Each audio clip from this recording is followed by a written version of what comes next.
Welcome back, everybody, to another deep dive. This time, we're exploring the life and legacy of Ofra Haza, Oh, Ofra Haza. an Israeli music icon. Yeah. And we're really going deep with this one, Cool. using Liat Portal's blog series as our guide. I love her blog series. You do it. It's so insightful. Yeah, and she doesn't shy away from the tough stuff either.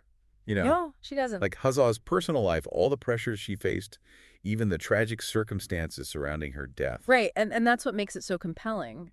It's Exactly. not just a celebration of her music. Yeah. It's a real look at the woman behind the icon. And the societal forces that really shaped her life. Yeah, especially the pressure she faced as a woman. Right, like the whole marriage thing. Oh, yeah, that's a big one. It's kind of wild to think about, right? I know. This woman achieved international fame, Yeah, broke barriers in the music industry, totally. and yet she was still reduced to like her relationship It's status. crazy, right? But that's where Liat's insights are so valuable. Yeah, she really brings it all into focus. Exactly. Like she points out that even though Haza was this global star, Right, she was still deeply rooted in her culture, for Yemenite Jewish culture, Right.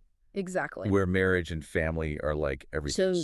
Yeah. So it's almost like she was Yeah. navigating these two worlds, Totally. like the modern liberal world of Yeah. international music, Uh-huh. and then the more traditional world of her family and her upbringing. It's such a clash, and you can see how that would create so much pressure for her. It's like a constant tug of war, right? Totally. And despite her success, like she was constantly reminded that being single. Yeah, especially as a woman in her 30s. Right. It was seen as a failure, a source of shame, like there was something wrong with her. And that shame of singlehood It's huge. is something Liat really emphasizes throughout the blog series. Yes. And she argues that it was a key factor in Haza's decision to marry this man who, Right. honestly, from everything I've read, seems completely wrong for her. It's just so sad. And that's where like the personal and the societal really collide. It's this perfect storm almost. It is. Liat describes how Haza's family, they meant well, I'm sure they did. but they were so traditional and they really pushed her toward marriage. And it's almost like it intensified because of her fame. Yeah, like they felt this need to protect her image. Yeah, make sure she fit the mold. Exactly. Like if she's married, no one can criticize her. That's so messed up, right? It is, but it just shows how ingrained those expectations can be. Absolutely. And sadly, this pressure to conform Yeah. led Haza into this disastrous marriage. Right, which obviously had devastating consequences for her. Not just her emotional well-being, but her health, too. Right, exactly. And it's hard to imagine that kind of pressure existing today. Yeah, especially in more liberal societies. Yeah.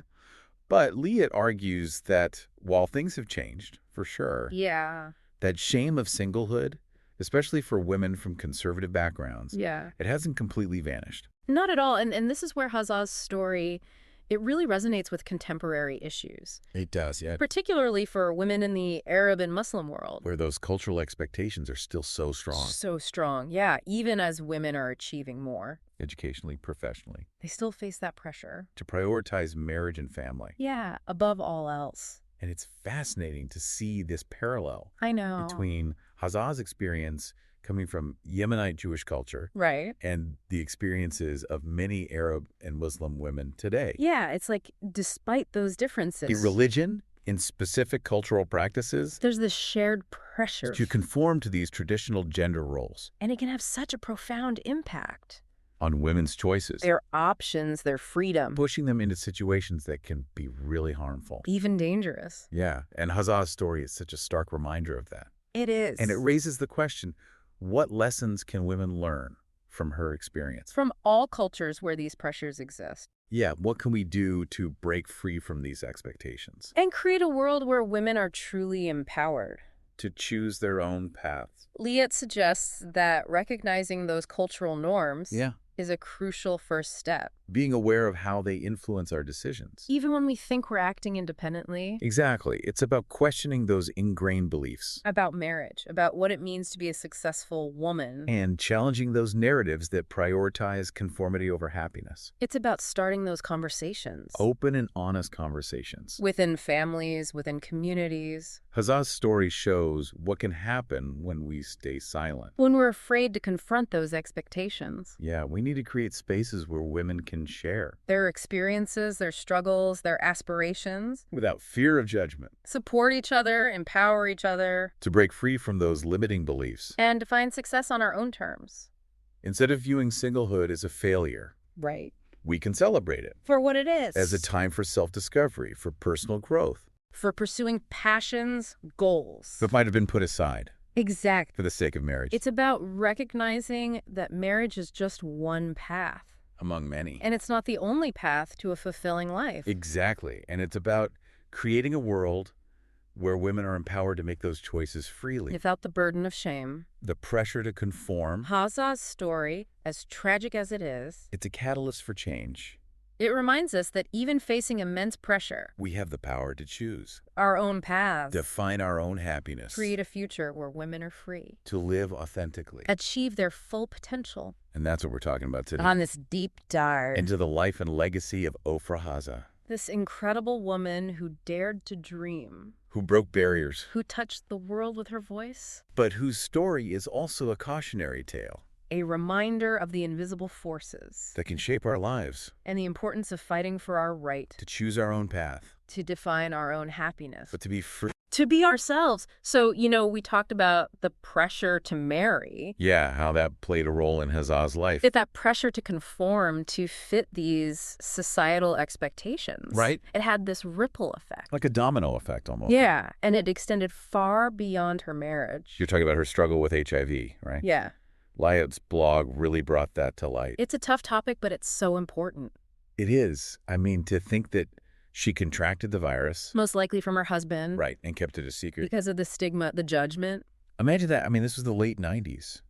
A time when fear and misinformation about HIV were just rampant. Especially in a conservative society like Israel. Exactly, and for someone like Haza. Whose public image was everything. Right. Carefully crafted. To think that an HIV diagnosis could tarnish that image. That must have been terrifying. Liat makes a really powerful point here. What's that? She argues that it wasn't just the disease itself that killed Ofra Haza. Oh, wow. But the shame associated with it. The shame. Of being seen as different, as somehow flawed. It breaks my heart to think she might have delayed treatment because of that fear. I know. It's like she was trapped between her well-being and this potential backlash from society. This is where we see another tragic parallel. Between Haza's story. And the experiences of so many women in the Arab and Muslim world today. Still today. Yes, the stigma surrounding HIV and other sexually transmitted infections. It's still prevalent in those cultures. Big time. So even if a woman is aware of her status. Right. She might hesitate to seek help. Because of judgment. From her family, her community. Even the healthcare system. Yeah, it's awful. And that silence, that fear. It has devastating consequences. It prevents women from accessing the treatment they need. From receiving the support they deserve. From living full and healthy lives. Haza's story really highlights the human cost of stigma and discrimination. It does. It underscores the need to create a world where people can seek help without judgment. Regardless of their health status or background? Absolutely, and that starts with challenging those deep-seated beliefs. That perpetuate stigma and shame. Education is key. Open and honest conversations. Within families, within communities. Dismantling those harmful narratives that equate illness with moral failing. It's so important. We need to recognize that everyone deserves access to health care. To information, to support. No matter what. No matter what. Liat's work doesn't stop at just recounting Haza's story. No, it goes beyond that. She uses it as a lens. To examine these broader societal issues. To challenge the status quo. And inspire action. And that's why it's so important to support creators like Liat.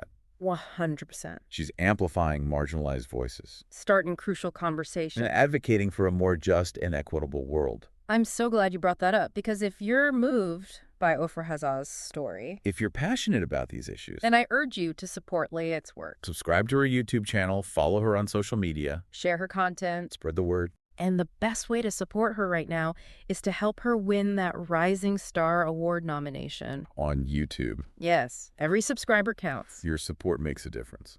We'll provide all the links later in the show, but for now, let's get back to Ofra Haza's story. Let's explore those final years. Marked by both artistic brilliance and that tragic struggle against a hidden illness. Because even as her health declined, her voice continued to soar, reaching audiences around the world, leaving an indelible mark on music history. It's amazing to think about, You know, even while battling this illness, Right. she kept creating music, performing, connecting with fans. It's a testament to her strength, you know? Absolutely. Liata captures that so well in the blog. That sense of awe and sadness. Yeah, like Haza facing these huge personal challenges, Right. but still pushing boundaries musically. Collaborating with all these different artists, experimenting with new sounds. That collaboration with Sisters of Mercy, Oh, yeah. Temple of Love remix, Yeah. such a cool blend of styles. It really shows her versatility, you know? Totally. She wasn't afraid to step outside her comfort zone. Not at all. And that openness to collaboration. Blending those musical traditions. It's a big part of what made her so globally appealing. She wasn't just an Israeli artist. No. She was a global icon. Her music transcended borders, languages, everything. Speaking of languages, Oh, yeah. Leah mentioned Haza was fluent in several. Hebrew, Arabic, English, French. She even sang Deliver Us From the Prince of Egypt. in 17 different languages. Can you imagine? It's incredible. It speaks volumes about her talent. Her dedication, her ability to connect with people worldwide. Her music was like this bridge between cultures. A celebration of diversity. And even through those tough final years, Her voice remained a source of strength for so many. Liat points out that Haza kept performing almost until the very end. Just weeks before her death. She even sang at Yitzhak Rabin's memorial, Such a powerful performance. especially knowing what she was going through personally. It shows her commitment to her art, Her connection with her audience, her unwavering spirit. sharing her gift with the world, even in the face of unimaginable hardship. It's a legacy that continues to inspire us today. Absolutely. Ofra Haza's story is complex, no doubt. And ultimately tragic. But it's also a story of resilience, of brilliance, of the power of music. To connect us across cultures, across generations, It's a reminder that even facing societal pressures, personal struggles, we can find strength in our voices, in our art, in our commitment to authenticity. and we owe a big thanks to Liat Portal Yes. for bringing Haza's story to light, For delving into those difficult aspects. for reminding us of her enduring legacy, And Liat's doing incredible work, not just preserving Haza's memory. but exploring these broader themes. Israeli culture, identity, the challenges women face. Her work is so informative, so inspiring. She truly is a rising star, and that Rising Star Award nomination on YouTube. Well deserved. If you've been touched by Ofra Haza's story, If you're interested in learning more, we urge you to support Liat's work. subscribe to her YouTube channel, follow her on social media. You can find links to everything on our website. And remember, every subscriber, every share, every comment, Helps Liat keep doing what she does best, telling important stories, challenging stereotypes, inspiring us. to create a more just and equitable world. So let's honor Ofra Haza's legacy by supporting those who carry her torch. Those using their voices to challenge norms, break down barriers. To create a world where everyone can live a life free from shame, full of possibility. That's what it's all about. Until next time, keep exploring, keep questioning, and keep diving deep.